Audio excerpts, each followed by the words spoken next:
The humiliation and violence inflicted on black Americans was mirrored in Africa. At the end of the 19th century, as Europe's powers scrambled for control of the continent's riches, the rights of the indigenous peoples were no impediment to their plans for conquest. The attitude of white people in all Europe was tabula rasa, terra incognita. Here is a place which is a sort of no man's land, and in other words, we can create our own states there, and we're going to bring order and civilize them. Always the word civilize was used. Whatever you were actually doing, whether you were shooting them, you were civilizing them. The vast majority of people thought they would need, at best, a paternalistic treatment, that they would need looking after, like children.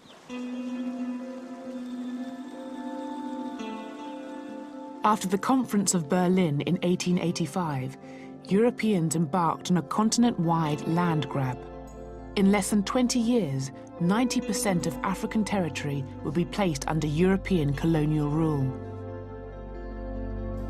One of the main beneficiaries was King Leopold II of Belgium.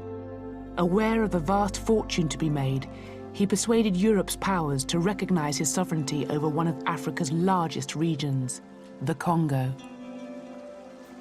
Here was this man who became King of Belgium in 1865 at the age of 30. Enormously shrewd, enormously greedy, enormously ambitious, and with an absolutely brilliant sense of public relations. He hired the explorer Henry Morton Stanley, the man who found Livingstone, to go to the Congo and essentially stake out this huge territory for him.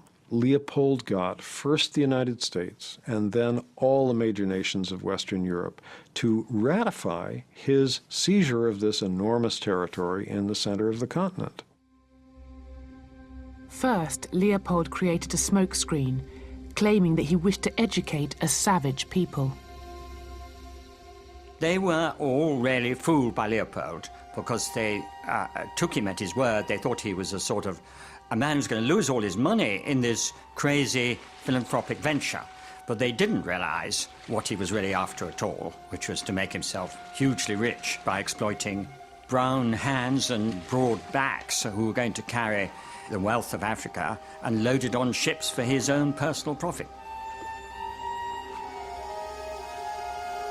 Bring them! Extreme violence was employed to impose Leopold's dominion. The right hands of those who failed to meet rubber quotas were severed. Even young children were not spared. In 1896, a German newspaper reported that 1,308 hands had been gathered in one day.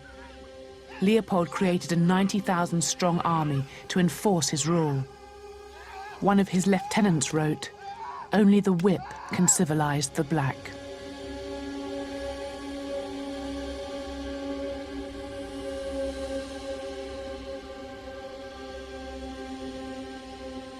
They would go into village after village. The army would seize the women of the village and hold them hostage in order to force the men of each village to go into the forest and gather a monthly quota of wild rubber. And they did this for about 20 years. And you can just very easily imagine if you have a village where the women are all being held hostage, the men are all in the forest as forced laborers for several weeks out of each month. There's nobody to plant and harvest food, to go hunting, to go fishing, to do all the normal things through which a community feeds itself. So from all of these causes, starvation, being worked to death, and most of all from the disease that hit this famine-ridden population, the best estimates are that between 1880, when King Leopold first got his hands on the Congo, and 1920, that in that 40-year period, the population was slashed from about 20 million at the beginning of that period to around 10 million at the end. So an enormous loss of human life.